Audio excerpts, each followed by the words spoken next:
Friends, before you sit, just this again. This is the Lord's house, home of all his people, school for the faithful, refuge for the sinner, rest for the pilgrim, haven for the weary. All find a welcome.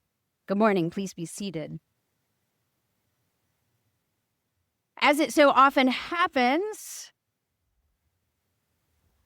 you prepare one homily, but then you show up and want to give something entirely different because, right, you run into people, you have conversations, and for me, I hear the music that Rob's chosen for us, or I hear another voice offer one of the readings that I've been reading and sitting with, but I hear it differently through their interpretation, right?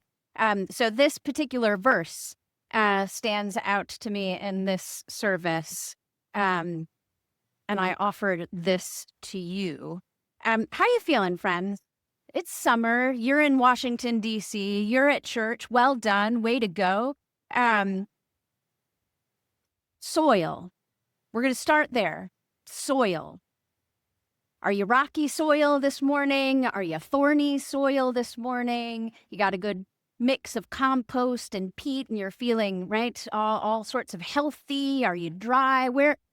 This parable of the sower, we're not going to spend much time with it, but it's a great reminder that we are all of the soils, right?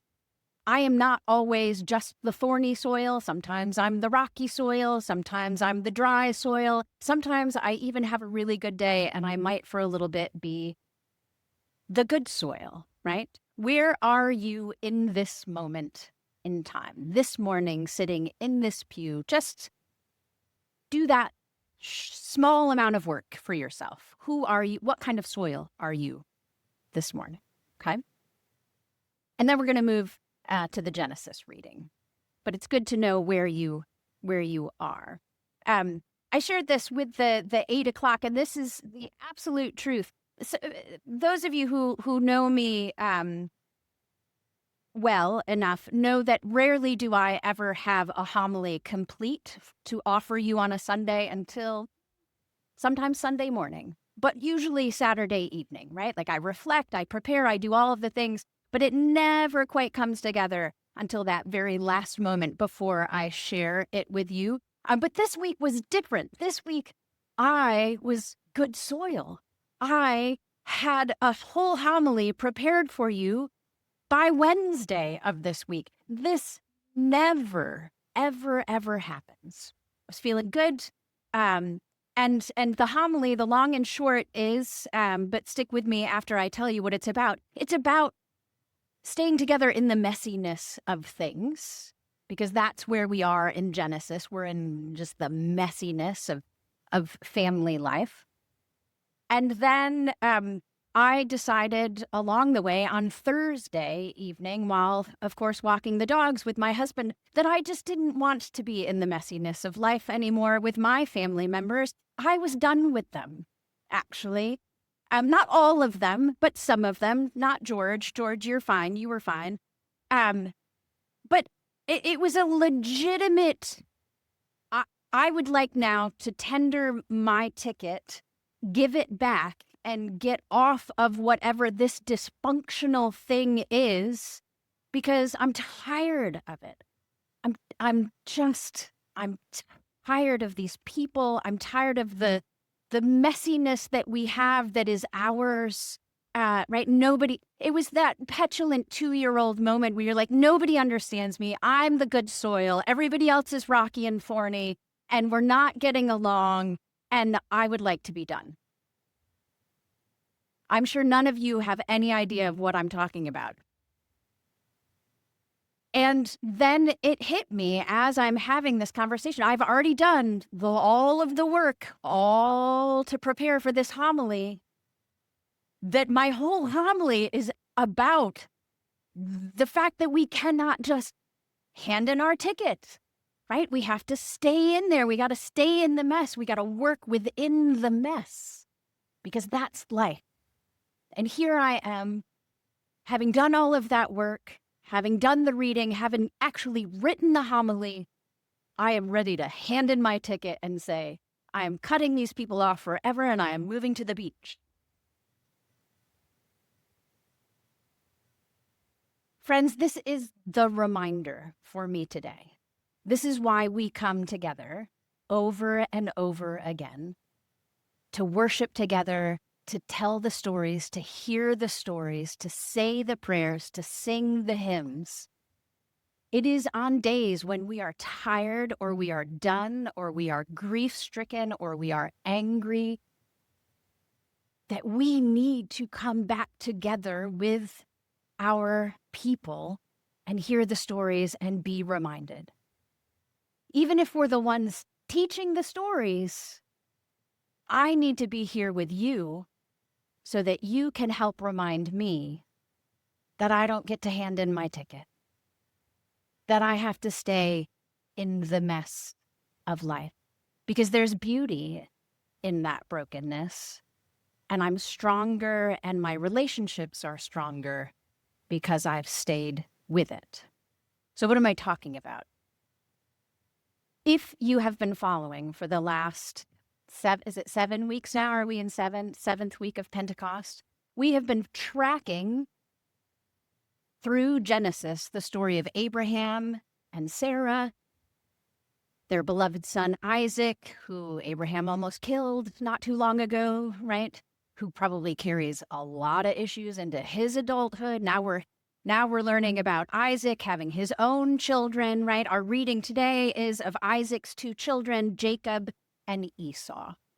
We're told that much like Abraham and Sarah, they were very much wanting a child and couldn't have a child, didn't have a child until much later in life, right? And then God blesses them with 2 children. And what are we told about those children in this reading?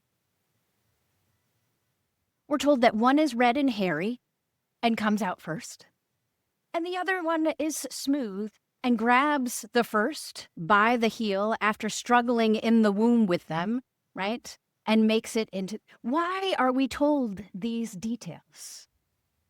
Who cares if he's red and hairy and the other one is smooth? Who cares if this woman's pregnancy, there's a little more tussling than in the north? Why are we told these stories?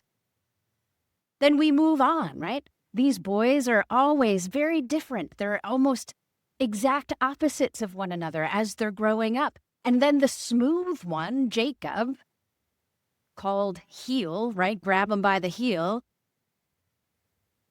steals his brother's inheritance, his birthright from him, simply because the oldest child is dumb. I don't know. Is dumb and hairy not just red and hairy? We're not sure. But he steals the inheritance over what? We're told it's like a red bowl of mush.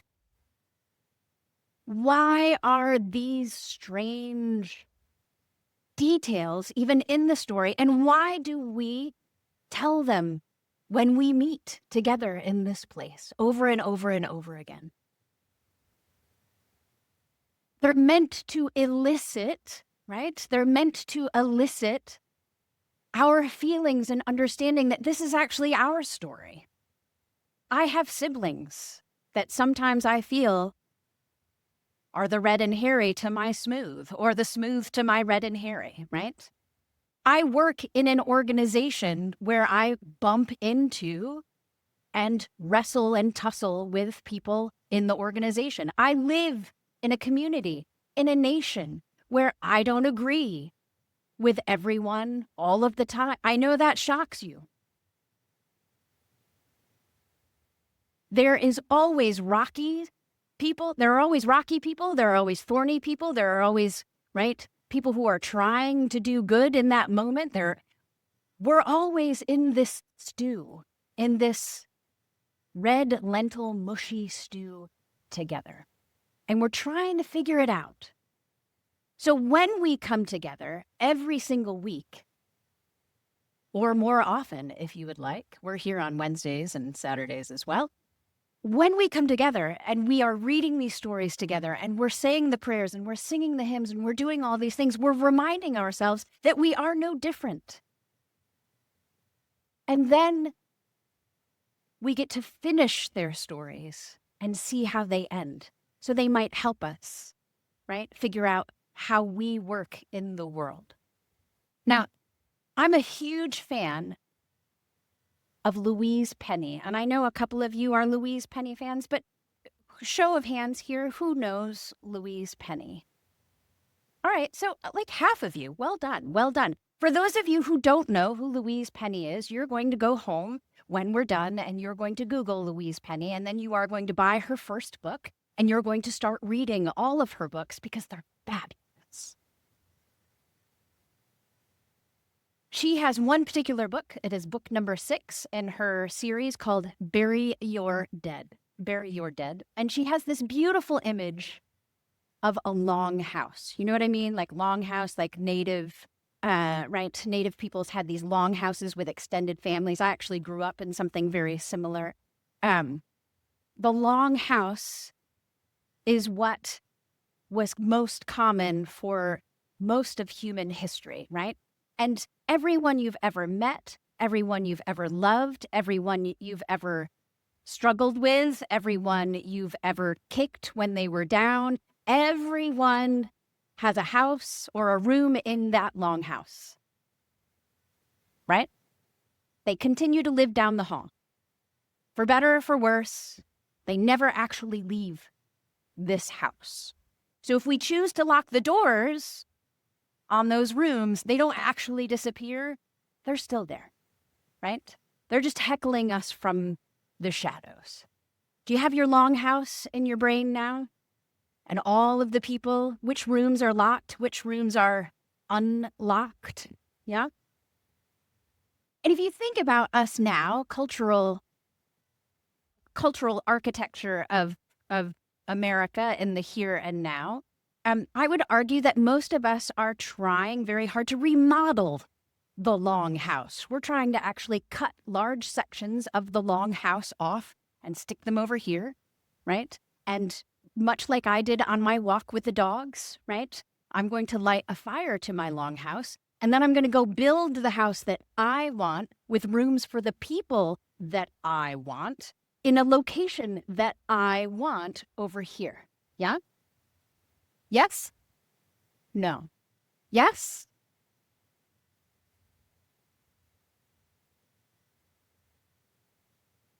Doesn't work. Strangely, it doesn't work. So when Jacob steals the birthright from his brother Esau, he flees, he runs for his life because Esau is about to kill him. Understandably so. He's on the run for 20 years. We're going to get to that story later on, so this is a little bit of a spoiler alert, but he's on the run, he's on the run, he's on the run, and finally he just can't be on the run anymore. Why? Because Esau never actually left. Jacob tried to lock the door down at the far end of the hall, but he could hear Esau's voice the whole time. He could never actually get away from him. And so 20 years later, he finally said, I give up. I'll go back. He's going to kill me. I know he's going to kill me, but death would be better than this. If you know the story, Esau welcomes Jacob with open arms, weeps at his return home.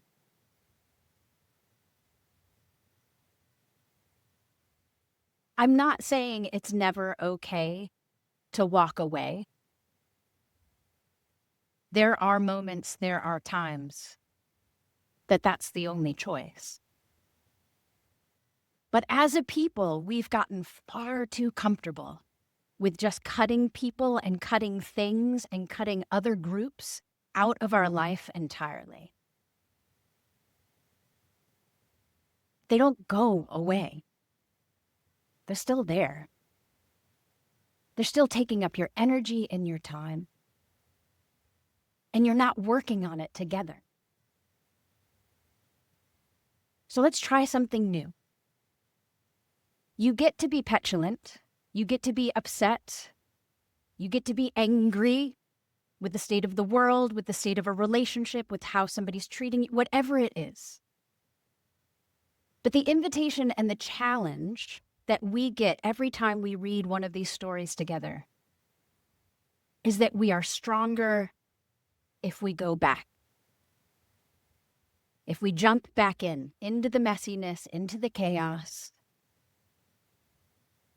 and keep going back in. There's a beautiful ancient Japanese idea of this, right? The kintsugi. I always pronounce it wrong, but it's, some of you might know what this is, right? The Japanese would create this beautiful pottery and then break it on purpose and then put it back together with this gold adhesive, right? So you would see the fractures in gold. One, it's beautiful. But two, do you know what else it is? It's stronger. It is much less likely to break than it was originally. Louise Penny has something similar. She says, things are strongest where they are broken. Sometimes it takes a long time and a lot of help to mend, but things are strongest where they are broken. If a child breaks a leg or fractures an arm, that spot, once it is healed, is actually stronger than the rest of the bone that did not break. Same too with our relationships, friends. If we can stick in, if we can go back, more than likely that relationship will be stronger because it was broken. This is not easy work. I am one of the 60% of American adults who have a permanent rift with a family member. But it's happening all of the time in our personal lives, in our communities, and across all groups. So the invitation, the challenge this day is to jump in or to stay in the house.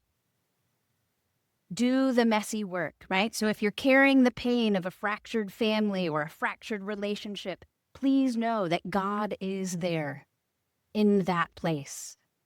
If you're standing at the edge, right, of a rift, tempted to walk away over some silly argument or modern bowl of red lentil soup, I invite and challenge you to stay in the room. Have the hard conversation. Offer the courageous but casual apology. Now remember, I'm reading to you specifically from my homily. I wrote these words before I wanted to hand in my ticket, and now I'm offering them to you after.